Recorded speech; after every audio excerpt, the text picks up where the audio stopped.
But no, it's not odd. You see, there was a woman on the estate who did use... Have I told you about Miss Piggy before? No. It rings a bell. Go on. I think I told you ages ago. It's this fat woman who used to be on the estate. She had a 3-wheeler bike. And her husband... Push bike, pedal bike? Yeah, like a tricycle thing, but a big one. Right. She used to sit her husband in the basket in the back. Cycle about, what have you. Yeah. She was known as Miss Piggy. Anyway... Oh, is this the one that she used to beat him up so your dad pretended to be a policeman? Yeah, that's it. Anyway, well, the way she used to communicate, she used to always go in quick save and nick biscuits. And if anyone went up to her to say, stop nicking the biscuits, she'd pull out like a little mirror out of a bag and she'd look in it, but talk to you via the mirror. Oh, man! What? So she was insane. It's weird, isn't it? It was really weird. It used to scare me. It's like a Salvador Dali painting. you exist in there. Yeah. It's really, really So weird. hang on. So she used to talk to people through the mirror because she was mental. I couldn't sit, watch the telly, and look at me watching the telly in the mirror all night. No, That's weird. No, that would be really weird. It's really weird, Carl. I'd be very conscious of myself. No, Conscious I of the way think I'm it gives you confidence and that. And if you are Gives you sort of... confidence. Well, yeah, because you're seeing yourself more and you pick up what habits you do and stuff like that. So what have you changed through your viewing of yourself? I sort of grew a beard the other week, just something different to look at for a bit. And then you get sick of that. It's like a piece of art. Change that, have a bit of a shave. Can you see the back of the telly in the mirror? A little bit, yeah. If the flat's a mess, it's a mess twice. Oh, God! Oh. Sculptures. What do you think of sculptures? I mean, because that's something that really is getting into the 3D world there, isn't it? No longer do you have to represent something as 3D. You can make something. You know, is it... You know, the statues are amazing, aren't they? They're clever, aren't they? I mean, they always look the same. Well, that's not true, is it? Because recently there was quite a controversial one, a huge one in London, the pregnant thalidomide woman. What do you think of that? Oh, yeah, I saw that. Thoughts? I wouldn't have it in my house. Well, there wouldn't be room because it would just be you, Suzanne, and a pregnant thalidomide watching telly. I don't know what he was trying to say. It's... Maybe she was saying, OK, we've had the human form. This is an example of the human form. Yeah, but do you think she started off trying to do normal and it was like, oh, chipped a bit off?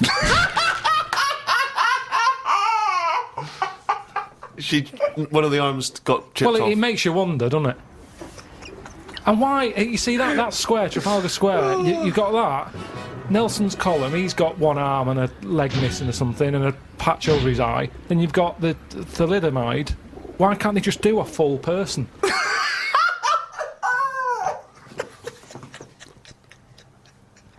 Well, that was what they saw. That was what the artist saw. It's about confronting us with certain preconceptions of what we expect of the human form, what we expect of sculpture.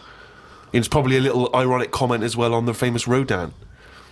It's wrapped up with all kinds of ideas of maternity, of the human form, of what sculpture is. Why wouldn't you put that in a big public place? But what about the subject? Did you think, who's that subject? Who is that woman? No, not really, because thalidomides are around and we've all seen one. It's not like a shocking image. It's one of life's little things that it chucks out. There's some out there. So it's not shocking, is it? I don't understand what you mean.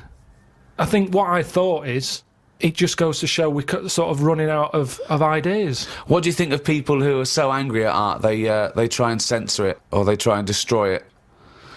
Do you think art should ever be censored? It's where you put it. If it's in a gallery, then it doesn't have to be censored.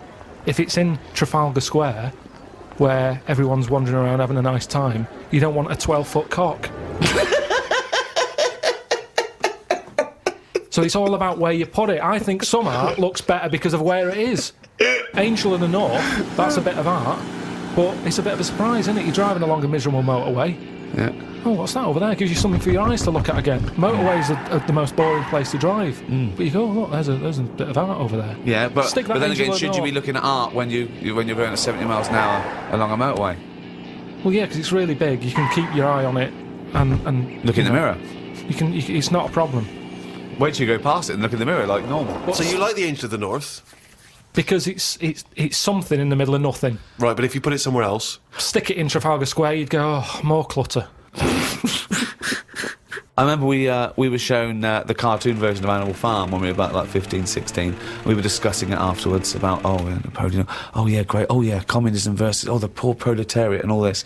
And this bloke went, you lot make me sick. It was just a nice film about some animals. Brilliant. yeah. What's your take on that, Carl? No, go on. What's your point? Because you can see the irony there, can't you? I haven't seen it. No. If you want to do a serious point, don't use animals. No? Well, I disagree with there because I think my favourite is probably Charles Dickens, and I think the greatest story ever told is A Christmas Carol, and there's only one way that could ever be improved, and that is a Muppet Christmas That's Carol. absolutely right. Yeah. So, and I think that you could, and I think people could take a lesson from that and maybe do other films with the Muppets. A Muppet Schindler's List. Yeah. I mean, Yeah. you could make it so moving, couldn't you? Schindler's List in space. Miss Piggy's Choice. Have we talked about that? What? About things like that in art as well. Do you think that bringing something so serious to the masses, like films do, things like the Holocaust and like Sophie's Choice, where she has to choose which child lives and dies? Why does she have to pick?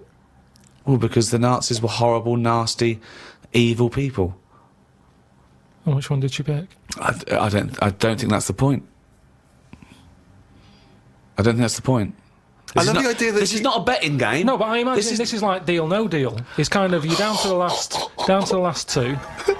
Which one are you going to go for? God. But why did you ask which one did she choose? Because even if he'd said the names, Robert and Alison, what difference would it make? You don't know the story. Why is No, it that because you've then said... I'd ask more then. If he said Alison, I'd go, what was it with Alison? What did she have over Robert? That's what films are meant to do. You question it. Whenever I watch a film with Suzanne, I always say at the end, what was going on there? That's because you're an idiot. Christ! That's because you've just watched Muppet Christmas Carol and you can't understand why a frog's able to talk. I'm all for films with a good storyline. Yeah. Brilliant. That's a perfect point. One extraordinary point. He's going to follow this up, mate. He's going to follow He's got this up. something there. He's got Come something on, here. Carl. Go on then. What's your No. take on films? Films are really good. You can get lost in them. Right. And You like one with a good story? I mean, whenever anyone asks, it's always the same. It's Elephant Man. It's Kez.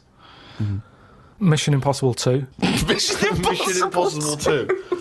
These are what you consider great works No, I'm of just film saying art. these are ones that I've enjoyed recently. There's so many films that I haven't seen, yet you always say, oh, have you seen so-and-so? Well, Mission Impossible 1.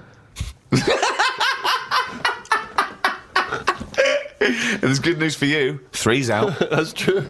One of the most striking art exhibitions that I ever attended, Carl, was an exhibition of outsider art. Something I'm sure you're very familiar with. Outsider art, of course, is work that is made by people who are often institutionalised for mental health problems, or they are just incredibly, the people who aren't in any way part of the art establishment. Well, right up to psychopathic murderers, clinically insane mass murderers would count as outsider art. I went to an outsider art exhibition in New York. It was incredible, and I bought a painting of this guy.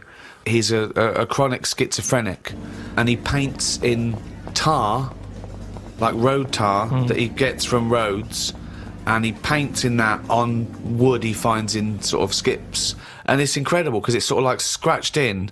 And it's amazing. And there's this thing of Jesus being helped down off the cross. Admittedly, I was walking around there going, this is fucking mental. And James was going, you've got to stop saying that. Because, of course, some of the people are mental. There was one bloke doing a sculpture of a skull, right? And underneath, it was like a little head with his teeth. Underneath, he'd put a sign that said real teeth. Where did he get the real teeth from?